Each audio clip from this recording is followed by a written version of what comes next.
Baik, bismillahirrahmanirrahim. Assalamualaikum warahmatullahi wabarakatuh. Sampurasun. Bapak dan Ibu saya hormati para kepala dinas pendidikan kabupaten kota di seluruh provinsi Jawa Barat, para kepala kantor Kementerian Agama kabupaten kota di seluruh provinsi Jawa Barat, PLT kepala dinas pendidikan provinsi Jawa Barat, Pak Asisten, semua yang hadir. Yang pertama, bahwa kita ini hari ini menuju sebuah era baru di mana pemerintah itu ngurus semua hal, dan yang paling utama adalah mengembalikan kembali pada dua hal di Jawa Barat. Satu, mengembalikan kembali alam Jawa Barat pada semestinya. Yang kedua adalah mengembalikan kembali manusia Jawa Barat pada jati dirinya. Ini yang fokus. Nah, ketika mengembalikan kedua hal itu, maka pendekatannya harus holistik. Tidak bisa pendekatannya parsial, tidak bisa pendekatannya program, tapi pendekatannya adalah spirit. Jadi kalau ditanya apa sih yang melatar belakangi Kang Didi hari ini, adalah spirit, bukan program. Karena spirit, maka spirit itu mampu membangun program. Tapi kalau program, belum tentu ada spirit. Karena kalau program itu hanya berakhir di pertanggungjawaban, output dan outcome, ujungnya adalah di pemeriksaan. Kesibukan kita birokrat adalah kesibukan administratif, bukan kesibukan visi dan misi. Nah, ini yang lagi saya rubah mindsetnya. Karena itu kerangka kerjanya bukan di kantor, kerangka kerjanya adalah di seluruh wilayah provinsi Jawa Barat. Kepala Dinas Pendidikan Kabupaten Kota bukan di ruang kerja, bukan di ruang kelas. Provinsi bukan begitu. Ketika naik mobil, ada anak-anak nongkrong di jalan, turun, ambil video, ancam. Anda tidak masuk kelas, saya Kepala Dinas Pendidikan, besok Anda tidak naik kelas. Harus begitu. Bapak kalau lihat tayang video saya, itu saya tiap hari melakukan itu. Kalau nggak begitu, nggak bisa. Ini kenapa? Ini negeri sudah sampai pada tingkat akut. Perilaku publiknya, perilaku anak didiknya, perilaku gurunya, perilaku birokratnya, perilaku pejabatnya. Diperlukan apa? Tangan yang memiliki kekuatan kekar untuk merubah. Nah, Bapak lihat hari ini, Bapak bisa lihat dulu bongkar bangunan itu ribut. Hari ini bongkar bangunan didukung oleh seluruh rakyat. Kenapa? Ada kesadaran bahwa kita ini salah. Ini orang udah mulai sadar kita ini salah. Sehingga Bekasi misalnya, wali kota Pak saya, bupatinya sudah bisa tuh bongkar ratusan bangunan liar di pinggir sungai. Orang anak-anak muda bikin speak up, dibully habis. Preman ngancam saya, dibully habis. Kenapa? Dan Bapak bisa lihat eskalasinya turun, Pak.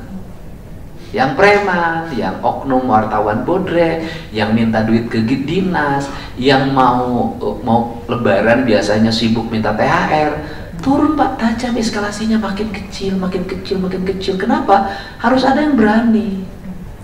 Nah, keberanian ini harus terus dipertahankan. Dengan apa? Dengan membuat sistem. Kalau kemarin saya cukup dengan diri saya, sekarang ke depan nggak bisa, harus sistem yang bekerja. Nah, sistem yang bekerja baik Kementerian Agama maupun dinas. Pertama misalnya harus ada penegasan kembali terhadap studi tour, baik untuk SMA, SMP, SD, TK. Berbagai kegiatan yang tidak ada relevansinya dengan pendidikan, yang itu menimbulkan pembiayaan mahal buat pendidikan, yang itu mengkhianati bos kita, yang itu mengkhianati subsidi kita, itu nggak boleh ada. Kenapa saya ngotot begitu? Bos tujuannya adalah agar anak-anak free pendidikan. BPMU tujuannya adalah agar sekolah-sekolah free pendidikan, tujuan utama. Tetapi kalau sekolahnya bikin outclass, bikin kenaikan kelas, bikin studi tour, bikin studi ini, bikin studi ini, terus komponen uang yang dibelanjakan oleh pemerintah yang triliunan itu artinya apa? Kalau saya sih gini aja, Ya sudah, kalau memang pada akhirnya biaya pendidikan menjadi mahal, kemudian orang tua di mana-mana ngomongin sekolah, ngomongin guru, ngomongin kepala sekolah, saya cenderung ya sudah, nggak usah lagi dinas pendidikan provinsi nganggarin anggaran belanja pendidikan. Ya sudah, pendidikan liberal aja. Saya anggarin untuk yang lain. Kenapa? Percuma. Percumanya apa? Negara mengeluarkan triliunan, tapi orang tua masih ngoceh, membenci sekolah. Saya nggak mau, Pak. Rugi, Pak. Terus mereka pamajikan diomongkan. Mending mereka nongora. Betul nggak, Pak? Ini kan penting, Pak. Kalau memberi harus dipuji, Pak. Saya pengen negara sudah memberi, negara dipuji. Itu Pemprov memberi, Pemprovnya dipuji. Kemendag memberi, Kemendagnya dipuji. Nggak mau saya. Sudah memberi dicaci maki, nggak mau saya, Pak. Makanya caranya tegas, termasuk sampai TK. Misalnya saya penegasan di TK teman-teman misalnya. Kan saya juga anak saya pernah tuh. Di mana nih yang lagi manasik? Manasiknya di mana? Di Cipanas. Nah, manasik di Cipanas gitu. Kan saya menyusul ketemu di Cipanas, ternyata kan di area rumah makan yang relatif mahal gitu loh. Terus budak tinggal panas jam 12 kuat pucet. Terus lain kan anak saya dijemput pakai mobil, yang lain pakai kolbak, Pak. Nini nanggilu, Pak. Terus saya bilang, manfaatnya apa? Toh lamun urang rek umroh kan kayak latihan manasik, rek haji latihan manasik. Nah ini kan menurut saya ujungnya apa sih? Nambah pendapatan kegiatan akibat guru TK-nya tidak sejahtera kok. Internet lumayan menambah kain. Nah menurut saya, nah yang gini-gini ya sudahlah, nggak usah. Gitu. Yang berikutnya juga banyak juga di antara kita bikin punten ya, bikin yayasan maksain diri. Beladi geus aya yayasan, geus ieu geus aya yayasan, beladi geus aya depan panas-panas, Pak. Murid 5 ke dipertahankeun. Kenapa? Karena tujuannya bukan pada pendidikan, pada aing. Komo udah beladi itu maru yayasan anak. Oh nyangka beladi. Kan saya. Nah, ini ya semuanya lah, termasuk yang Bekasi itu masih ada. Saya muncul di media sosial, muncul di berita yang masih ada tuh guru-guru apa murid-muridnya ngoceh lagi 1,5 juta bayar. Itu yayasan apa di bawah binaan siapa? Kalau bandel cabut izinnya. Gitu loh. Udah kok maju Pak, pengen maju Pak kita ini. Pertama. Yang kedua, Pak, ini masuk SMA, masuk aliyah, nggak mau ada keributan saya hari ini. Bicarakan dari sekarang. Daya tampung ini berapa, kemudian solusinya berapa. Nanti kalau ke swasta, swastanya mana. Nanti di swasta itu Pemprov harus partisipasi apa. Saya pengen begitu.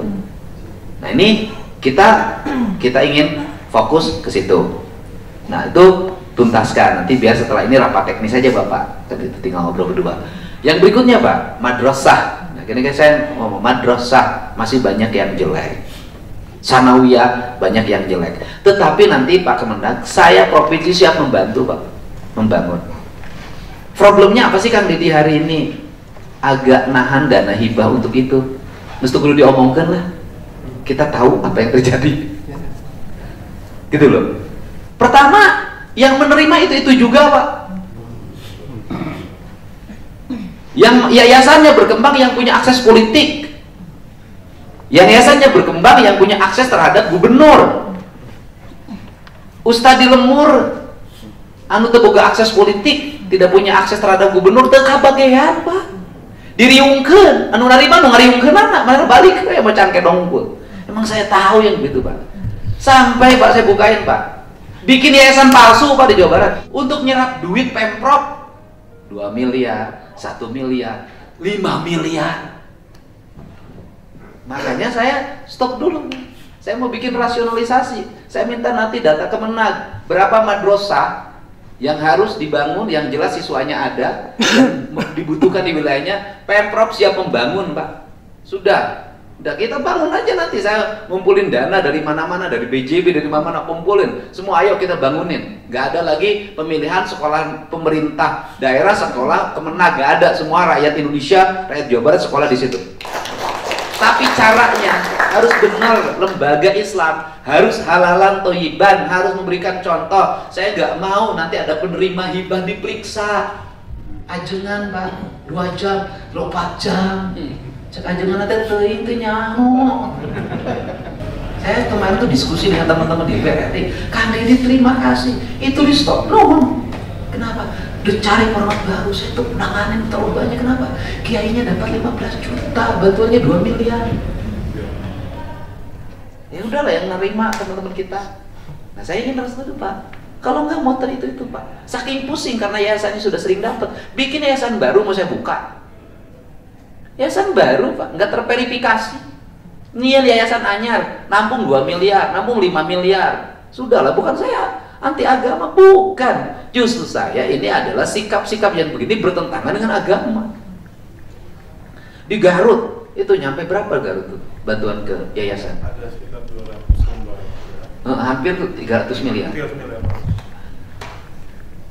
Garut tuh sampai 500 miliar Pak. Bantuan untuk yayasan. Ada satu yayasan 5 miliar Pak. Bikin yayasan langsung dapat 5 miliar. Aisyah narugruk. Kan saya ingin besar, kalau mungkin gubernur yang lain nggak berani menghadapi, saya berani Pak. Udah nggak ada masalah, dicaci maki, dibenci terserah, diomongin mangga. Yang penting saya ini merubah sistem. Saya nggak mau uang Jawa Barat hanya dinikmati oleh beberapa orang itu juga. Ada satu pesantren nerima 50 miliar Pak. Mau saya sebutin 50 Pak, ngomong atas nama Islam, atas nama agama. Padahal kan kalau dia seorang tokoh, jangan dinikmati oleh yayasan dia dong. Tuh, bere tuh Ustadz Bladi tuh bangunkan madrasahnya 500 juta, 500 juta. Seneng ya sekarang. Ini saya bukain Pak. Makanya saya hari ini close dulu. Close dulu, saya bilang nanti dulu, saya nanti nggak mau lagi lewat pendekatan aspirasi. Saya mau pendekatan program pembangunan. Kemenag nanti bikin data madrasah-madrasah di Jawa Barat, sanawiyah-sanawiyah yang Kementerian Agama tidak mampu, dan di situ tidak ada SMP, di situ jauh dari SD. Jadi begitu saya gitu loh Pak, harus ada rasional begitu. Ulah rebutan murid. Jangan kejadian rebutan murid. Ulah kalau di situ sudah ada SMP, ya sudah harga SMP-nya kembangin. Kalau di situ sudah ada sanawiyah, nggak usah bangun SMP. Kalau di situ sudah ada madrasah diniyah ya. Kalau di situ udah madrasah diniyah, sudah madrasah diniyah didorong untuk menjadi bagian sekolah Kalteng di situ. Jangan balapan SD di situ. Diurang mah balap, aya sanawiyah giliran SMP. Aya madrasah diniyah giliran SD. Pasea guru nage teu akur. Nah ini kita bikin rasionalisasi karena tujuan kita adalah membuat sekolah ini, tujuan kita anak Jawa Barat sekolah minimal SMA atau madrasah aliyah. Tuh. Nah ini petakan Pak. Sekarang peta, pokoknya target saya tahun ini anak Jawa Barat hayang 100% sekolah SMA. Apapun caranya harus kita lakukan. Kita masih banyak ruang. Kalau duit dicari itu pasti ketemu. Ini untuk pembangunan, rumuskan dari sekarang, dari mulai perubahan. Nanti di Musrenbang Frog tanggal 5 Mei itu harus mulai nampak Pak. Nanti jadi kita yang membangun Pak, nggak ada hibah-hibahan, kita yang bangun gitu loh. Jadi Pemprov yang bangun. Jadi misalnya ke Kemenag terima bangunannya, kita serahin kunci gitu loh. Saya ingin Jawa Barat tuh antara Kemenag ini bareng lah, Sanawir semuanya visinya untuk pendidikan anak Jawa Barat sudah. Nah ini fokus. Nah kemudian yang berikutnya tadi, nah selama harapan saya adalah di setiap kabupaten kota ada surat keputusan bersama antara Dinas Pendidikan Kabupaten Kota dengan Kepala Kantor Kemenang mengenai tadi temenang itu, temenang iya, temenang. Dia memang budak ayeuna pasti ngambok. Ayeuna mah bupati, gubernur mah sagala teu meunang aing teh. Ku aing kudu sina sagala meunang sia teh. Sekolah itu kan aturan. Nah nanti bikin yang pernah saya sampaikan itu kan, nggak boleh ini, nggak boleh ini, nggak boleh ini. Nah bikin. Nah, termasuk ini urusan motor, Pak. Urusan motor. Jadi gini, selama ke sekolahnya masih bisa dijangkau dengan angkutan umum, selama ke sekolahnya masih bisa dijangkau dengan sepeda, selama sekolahnya masih bisa dijangkau dengan jalan kaki, diharapkan tidak menggunakan motor ke sekolah karena belum waktunya. Tetapi, kita juga memberikan toleransi sekolah-sekolah yang tidak bisa dijangkau. Jaraknya make, saya juga kan misalnya kenal potbrong. Saya kenal potbrong di kampung saya toleran. Kalau ia motorna parati ngangkut pare, saya juga tidak memarahin. Da imah parati ngangkut pare mau nyobain di guru ganti kuno anyar. Heuh menang, tapi saya uang 5 tema aing saya teu ngangkut pare mah. Ulah teu ngangkut pare ku pake warak sia. Mau apa parati ngangkut pare? Saya juga toleran, Pak, yang gitu. Nah, kita juga ada angka tolerannya bagi siswa anu jauh jaraknya. make motor nage motor butut, suratankeun bae lah liwat lagi leuweung teu bayar pajak, jalan lagi jalan leuweung, gak ada masalah. Kita toleran, tapi kalau yang untuk daerahnya jarak ke sekolahnya dekat masih bisa jalan kaki, ini saya cerita tentang jalan kaki. Jadi kaki ini sekarang menjadi problem anak Indonesia. Saya ngomong dengan teman-teman tentara. Ada problem terhadap tentara hari ini, yaitu ketika loncat dari mobil itu patah kaki.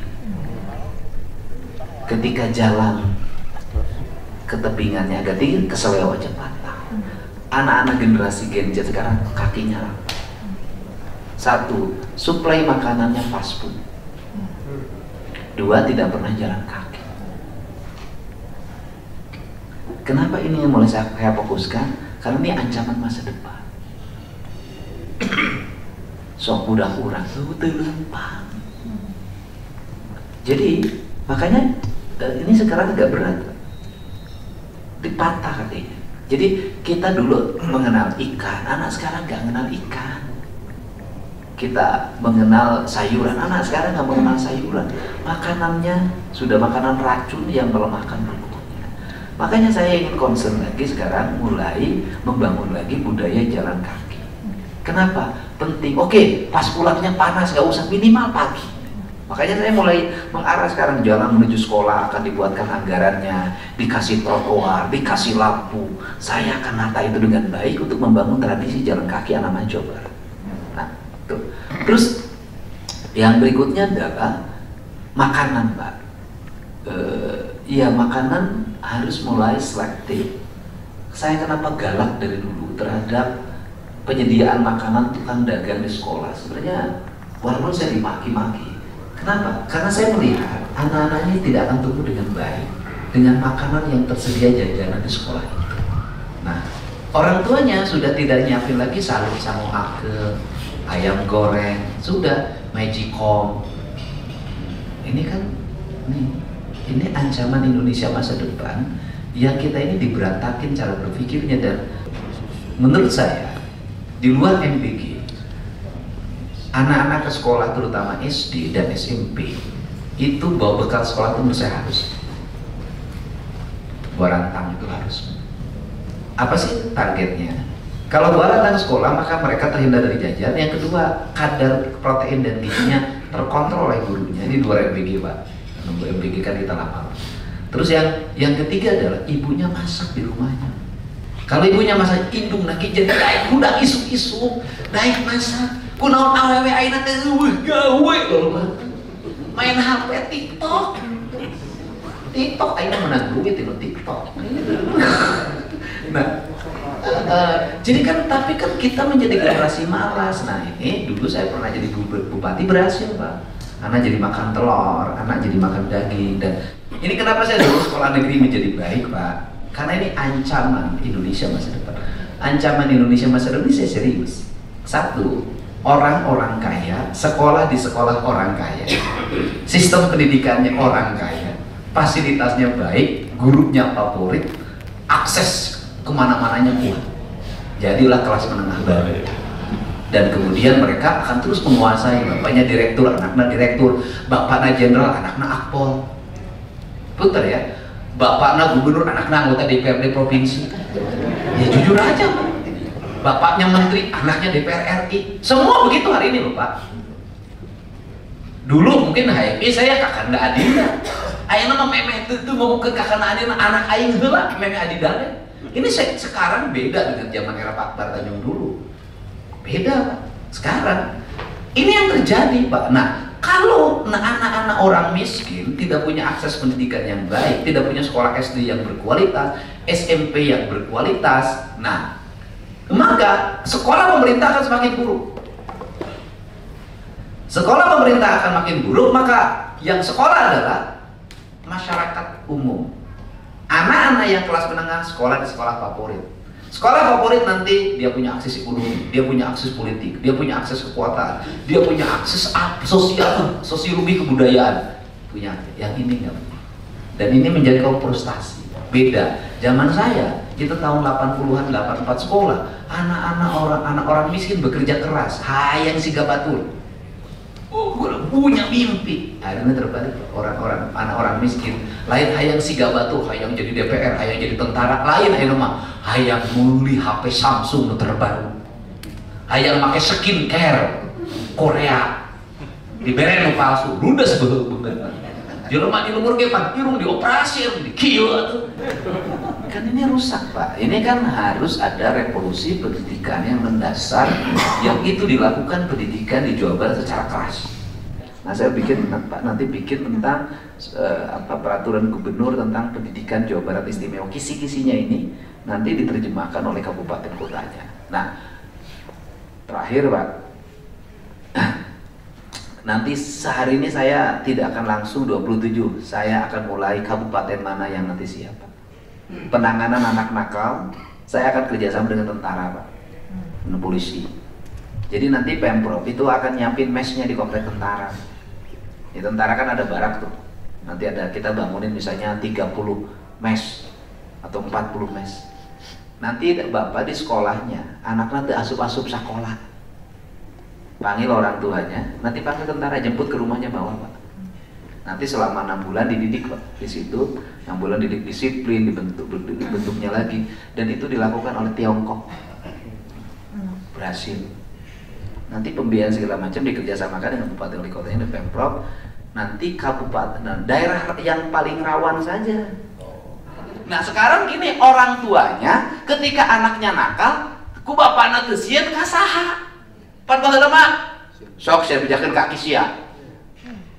Sieunan, bejakeun ka bapak, sieunan. Ayeuna mah teu sieunan, akhirna ge. Teu sieunan berak ayeuna mah. Tapi ini cara, Pak. Ya sudah, kalau mun bangor teh sakola saya main telepon Dandim. Telepon Danion ini, telepon ini, nanti jemput.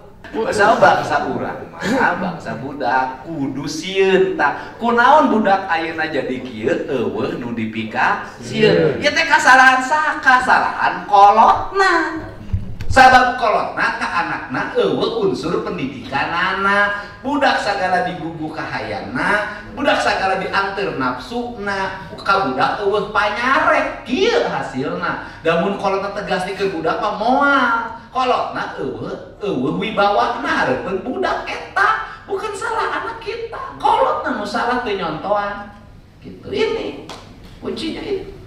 Gitu. Jadi itu saja pengantar dari saya. Selanjutnya Bapak silakan tanpa saya untuk segera merumuskan ini semua. Nanti bikin kisi-kisinya disepakati, kisi-kisinya apa saja, yang tadi apa yang menjadi kewajiban, larangan semua nanti berlaku di Jawa Barat, dan nanti diterjemahkan karena SD dan SMP TK adalah kewenangan para bupati wali kota, kewenangan dinas pendidikan kabupaten kota, maka saya mengajak untuk satu visi, satu misi untuk menata anak-anak kita. Setuju tuh ya? Setuju. Dan kemudian juga kita ke depan, apa sih kelemahan pendidikan kita hari ini? Guru zaman ayeuna beda jeung guru zaman baheula. Kenapa? Rekrutmennya sembarangan. Prosesnya tidak berjenjang. Kemudian rekrutna pan tadi nage, geus maneh daripada cicing di imah ngajar we. Gitu. Militansi lemah. Nah, ini yang untuk itu ya ke depan Dinas Pendidikan Provinsi Jawa Barat dan Kabupaten harus bersama-sama membuat standarisasi guru yang baik, yang memiliki visi dan arah. Bila perlu nanti bikin kegiatan-kegiatan ke depan itu pelatihan dan guru bukan teori lagi, tapi pembentukan karakter. Pembentukan karakter guru itu harus begini sikapnya, tindakannya harus begini, segala macam harus begini. Nah, ini yang dilakukan, dan saya meyakini betul bahwa seluruh rangkaian ini akan membuat Jawa Barat menjadi provinsi yang bisa menjadi tauladan bagi seluruh provinsi di Indonesia. Dan apa yang dilakukan Jawa Barat hari ini kan sudah ditiru oleh provinsi-provinsi lain, dan kita ini adalah bagian dari upaya melakukan perubahan pendidikan. Bahasa saya adalah revolusi pendidikan di Jawa Barat. Nah, ini kita akan buat, ini kita akan arahkan. Nanti ada buku panduan, nanti siapin pergubnya, dan kemudian ini yang harus dilakukan secara bersama. Saya ingin ke depan di Jawa Barat nggak dengar lagi tawuran, anak-anaknya pada sekolah, nggak ada lagi anak yang tidak masuk kelas, dan nanti gurunya begitu anak tidak masuk kelas 3 hari tanpa alasan, segera panggil orang tuanya. Jangan lama-lama. Setelah segera panggil orang tuanya dikasih tawaran, langsung aja, Pak, ada tawaran dari gubernur atau dari bupati wali kotanya. Jadi anak yang sudah kategori anak bapak ini hari ini di sekolahnya nggak di sini lagi, sekolahnya di komplek Batalion 312, di komplek ini sekolahnya begitu. Nu kamari papan ribut jeung guru. Guru geus teu sanggup ngajar, budakna bandel, ya kan? Naik nyarek teu bisa nyarek, rek ngagebuk teu bisa ngagebuk kan dipeperak. Nah terakhir ada penting lagi Pak, saya punya gagasan nih. Nanti kamu Pak sekolah-sekolah tuh bisa. Dari sejak SMP Pak, mari kita bentuk karakter. Jadi di SMP ini,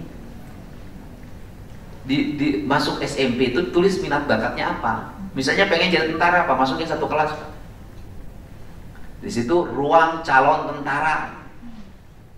Pengen jadi polisi, ruang calon polisi. Kalau udah SMA kan udah kejuruan. Yang ya ruang misalnya anak-anak yang gemar sepak bola, bikin satu kelas. Jadi guru nanti ngeunah ngarahkeun teh. Jadi yang gemar sepak bola geus teu kudu guru kesenian ngajar di dinya. Asal kesenian ge guru olahraga nu fokus di dinya. Nu paling ripuh nu sakelas beda-beda. Ya kan budak bakat penyanyi dipaksa main bola atuh potong sukuna. Nah ini bener. Sejak SMP ini saya ingin pendidikan. Jadi pendidikan budak calon penyanyi teu kudu diajar baris calon penyanyi mah. Teu kudu. Lamun berarti lamun upacara teh maneh nama khusus paduan suara. Anu mun upacara teh nu bagian barisna calon tentara jadi calon polisi. Gitu. Jadi itu dibikin.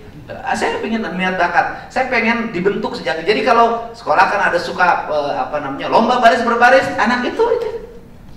Jadi sudah terarah. Nah, ieu nu si mah bikatna kalau masak sakelaskeun tukang masak. Ngetak-ngetak umah gue. Nah ini saya ingin sejak SMP itu sudah terbentuk. Nah kesalahan kita ini sampai SMA tidak ada arah bentuk anak-anak kita. Tidak ada Pak, tidak ada. Masih kena bingung. Nah sekarang saya ingin sejak SMP bangun. Nah kemudian di SMP itu saya mau jadi kuli di pabrik. Sudah Pak, satu kelas itu bikin. Nanti terarah. Arahan jadi ini fokusnya ini kalau walaupun sekolah favorit, sekolah favorit itu nggak boleh ada, tapi pada akhirnya lokomotif itu mesti ada. Gitu. Lokomotif itu harus ada, nggak mungkin nggak ada. Jadi dari sekian ribu itu pasti ada anak-anak yang punya kualifikasi intelektual tertentu, yang disebut dengan anak-anak yang punya akademis baik, anak-anak unggul itu pasti ada. Apakah sekolah favorit kabupaten kota ada? Nggak ada masalah. Karena kelas itu masih ada. Gitu. Walaupun tidak berarti juga bahwa sekolah tidak favorit itu kemudian tidak menjadi manusia unggul, tidak juga. Saya lulusan SMP Negeri 1 Kalijati, SMA-nya SMA Purwadadi, bukan SMA 1, bukan SMA 2, bukan SMA 3, SMA di kecamatan. NEM saya waktu itu kecil, hanya 28,7. Tapi kan tidak menjadi halangan untuk maju. Karena kan seperti silakan diteruskan Pak Bapak dengan Pak Kanwil, merumuskan bersama. Nanti kisi-kisinya dan dari seluruh rangkaian ini termasuk Pak disepakati nanti kabupaten mana saja yang memiliki kesiapan untuk diberlakukannya sekolah yang anak-anak dibina secara langsung. Karena harus actionnya harus mulai ada Pak, nggak boleh tunda lagi. Artinya di bulan Mei ini, di Hari Pendidikan Nasional ini, saya sudah ingin ada launching kabupaten yang kerjasama dengan militer untuk membenahi mentalitas anak-anak yang mengalami penyimpangan perilaku. Ini ya di 2 Mei. Karena kita akan dorong pada, jadi sekarang momentum pendidikan kita hari ini adalah membebaskan anak-anak kita dari tawuran, membebaskan anak-anak kita dari minuman keras, membebaskan anak kita dari narkoba, membebaskan anak kita dari pengaruh pergaulan malam, membebaskan anak kita dari pergaulan yang terlalu bebas.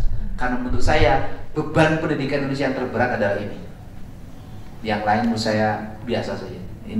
Ini saya momentum di 2 Mei itu harus sudah mulai ada sekolah daerah Yang sudah MOU, sudah ada komplek militer yang saya beresin, dan sudah ada telepon online yang mobil jemputan segala macam sudah disiapkan. Itu Pak. Terima kasih ya. Assalamualaikum warahmatullahi wabarakatuh. Saya Abimah bising kok. Oke. Nah, terakhir ini adalah kan saya ingin kalau nanti program akan sudah berjalan atau sudah kita sebelum ada MBG sudah menghidupkan bawa bekal di sekolah, kemudian saya ingin flat Pak, nanti ada aturan tentang uang jajan sudah hilang budayanya, maka digeser ke nabung Pak. Kita geser ke nabung, tapi nabungnya jangan di guru Pak, di bank Pak. Nah, kalau di guru Pak ribu Pak, tiap tahun itu ribut tiap kenaikan. Saya nggak usah jauh, kakak ipar saya dulu begitu. Tiap kenaikan kelas saya pusing, kurang duit kepake deh. Jadi guru, kemudian itu yang menjadi program kita, mitranya ada BJB kan gitu loh, BJB peduli. Nah ini kita dorong karena apa? Ini yang membangun disiplin. Coba hitung kalau SD ini bisa nabung 5.000 sehari, masuk SMP nggak usah repot. SMP bisa nabung 10.000 sehari, masuk SMA nggak usah repot. SMA bisa nabung 15.000 sehari, bisa masuk perguruan tinggi. Nah ini program kita ngalamin sebagai orang kampung Pan, ceng-celengana, dino susu kaleng susu Pak, awi kan bisa gitu. Jadi dan satu hal ya, tidak ada di dunia ini ada orang yang miskin karena menyekolahkan anaknya, tidak ada. Dan yang menarik kemarin adalah cerita tentang si bapak yang tunanetra jualan kerupuk, ternyata kedua anaknya itu sekolah dengan baik, dan yang satu lagi dipersiapkan kuliah. Itu dari bapak yang tunanetra jualan kerupuk. Dan sekolah itu hal yang berbeda Pak. Sekolah itu rezekinya beda Pak.